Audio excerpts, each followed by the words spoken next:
Assalamualaikum warahmatullahi wabarakatuh. Bismillahirrahmanirrahim. Alhamdulillahi rabbil alamin.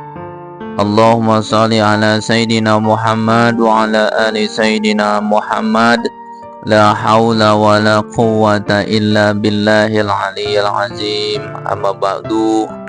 Alhamdulillah, kita bersyukur kepada Allah dengan sebenar-benarnya bersyukur, karena sampai dengan saat ini kita masih diberikan kemampuan, kekuatan oleh Allah untuk menjalankan ketaatan dan ibadah.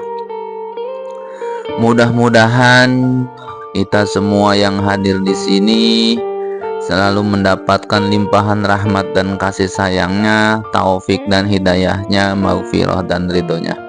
Salawat dan salam semoga selalu tercurah kepada junjungan kita Nabi besar Muhammad Sallallahu Alaihi Wasallam, kepada para keluarganya, sahabatnya, juriyahnya, pengikutnya. Mudah-mudahan kita semua adalah pengikutnya yang setia, yang senantiasa selalu menyampaikan sholawat dan salam kepada beliau, dan mudah-mudahan kita mendapatkan syafaatnya dan dikumpulkan bersama beliau di surganya Allah. Amin ya Allah ya Rabbal alamin. Para hadirin,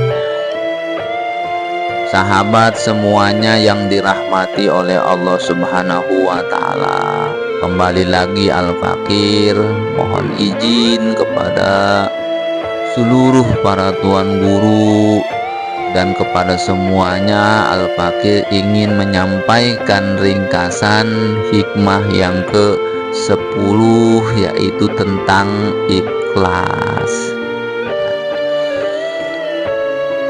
Di sini dikatakan bermula amal-amal adalah rupa-rupa yang berdiri, dan ruh-ruh itu amal adanya sirrul ikhlas pada amal itu. Maksudnya adalah bermula amal-amal, baik amal itu berupa amal jasmani, johir, yang dilakukan oleh badan, yaitu baca Quran, sholat, zikir, dan lain-lain, maupun amal-amal yang berupa amal hati atau ruhani, seperti tobat, ikhlas, sabar, syukur, dan lain-lain. Nah, amal-amal jasad atau jasmani ini diumpamakan seperti tubuh-tubuhnya, ya. Dan amal hati ruhani ini disebut ruhnya, ya. Dan ruh amal itu adalah ikhlas, ya. Jadi apabila jasad atau tubuh, ya, tidak ada ruhnya, maka mati, ya. Dan tidak akan bisa tegak tubuh itu, melainkan, ya, harus ada ruhnya, ya. Amal jasad seperti tubuh, ya, dan ruhnya adalah ikhlas. Amal kita yang tidak ada ruhnya atau ikhlasnya, maka amal itu tidak akan diterima oleh Allah Subhanahu wa Ta'ala. Akan sia-sia amal tersebut. Seperti jasad atau tubuh, kalau tidak ada ruhnya maka akan mati, ya. Tidak akan bisa. Jadi amal yang tidak ada ruhnya atau tidak ikhlas maka sia-sia, ya. Tidak akan diterima amal johir itu.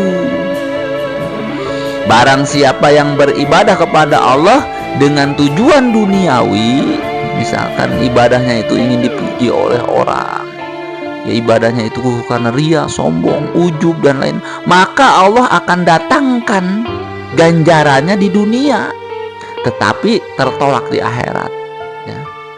Dan tempatnya adalah neraka jahanam, apa yang disampaikan di surat Al-Isra ayat 18 itu, ya.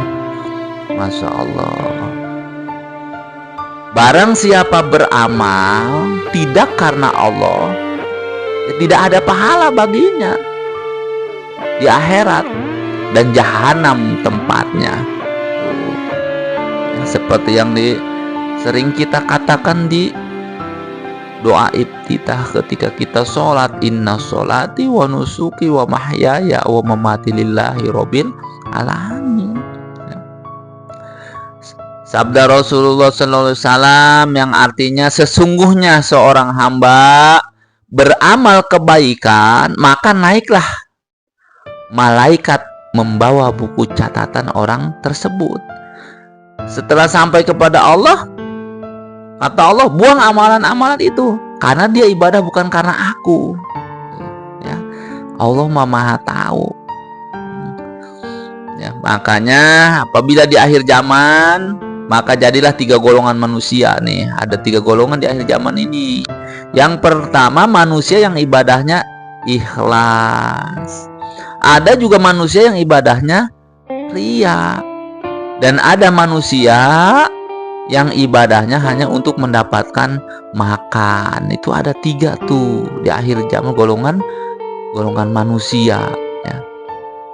Ibadah sia-sia atau tidak diterima, dan kita akan disiksa oleh Allah apabila kita beramal bukan karena Allah. Ya, kita tidak ikhlas karena Allah, kita akan disiksa. Untuk itu kita harus belajar ikhlas. Ya. Apa itu ikhlas? Ya, jadi kita wajib ya berusaha dan belajar untuk menjadi ikhlas itu. Jadi ada bermacam-macam pendapat para ulama mengartikan ikhlas ini nih, ya. Jadi ada 3 tingkatan pengertian ikhlas itu menurut beberapa ulama. Di antaranya ada yang pertama itu ikhlasnya ya tingkat orang awam nih. Jadi ikhlas orang awam ini artinya dia mengesahkan Allah pada tujuan ibadah itu ya semata-mata karena Allah benar, tetapi masih meminta bagian-bagiannya untuk di dunia juga, ya. Contohnya ibadah sholat, ya sholatnya orang awam nih, sholat nih. Nah, dia sholatnya masih ya dihargai oleh Allah walaupun harganya murah, ya. Dia sudah ikhlas untuk orang awam ini, tetapi masih bicara ganjaran-ganjaran atau macam-macam permintaan kepada Allah, baik urusan dunia ataupun urusan akhirat. Itu ikhlas golongan orang yang pertama, tingkatan yang pertama. Yang kedua, kata para ulama, ikhlas tingkat orang yang khusus, yang khawas, ya. Tingkatan ini ya artinya dia juga sama mengesahkan Allah dan beribadah hanya semata-mata karena Allah nih, tetapi beserta dengan adanya tuntutan akhirat. Kalau yang tadi mah dunianya ada, akhiratnya ada. Kalau ini ya ada tuntutan akhiratnya. Apa? Dia minta ibadahnya itu supaya masuk surga, ya, supaya tidak dimasukkan ke neraka. Ibadahnya dia ingin berkah, ya, ingin mendapatkan makrifat dan lain-lain. Ya. Ibadah tingkatan ini lebih mahal harganya atau ganjarannya yang diberikan oleh Allah daripada ibadahnya orang-orang ikhlas yang tingkatan pertama, orang awam, ya. Dia akan melakukan ibadah yang sering, yang intens, zikirnya itu bisa ribuan, sholatnya ratusan, puasanya dan lain-lain, ya. Dia ibadah karena Allah dan hanya minta urusan untuk akhirat saja kalau ikhlas tingkat orang yang khusus. Dan yang ketiga ada ikhlasnya tingkat khawas bil khawas, orang-orang yang khusus tapi yang lebih khusus lagi. Dia itu beribadah hanya semata-mata karena Allah, tiada yang lain. Dan dia merasa bahwa ya aku ini adalah hamba Allah, tidak ada kehendak apapun untuk dunia atau untuk urusan akhirat. Dia tidak ada permintaan. Dia karena Allah saja, karena saya hamba, saya harus ibadah. Satu kewajiban pengabdian, ya. Jadi tidak ada tuntutan-tuntutan dunia atau akhirat, ya. Kalau ketiga tingkatan ini sudah kita perbuat atau kita amalkan, berarti ini sudah bisa dikatakan ikhlas atau beribadahnya sudah ada ruhnya dan diterima atau diganjar oleh Allah, ya. Pentingnya ibadah itu karena Allah adalah dapat pahala dan mendatangkan kebahagiaan. Yang penting itu kan diganjar oleh Allah supaya kita mendapatkan bekal di alam akhirat nanti, ya.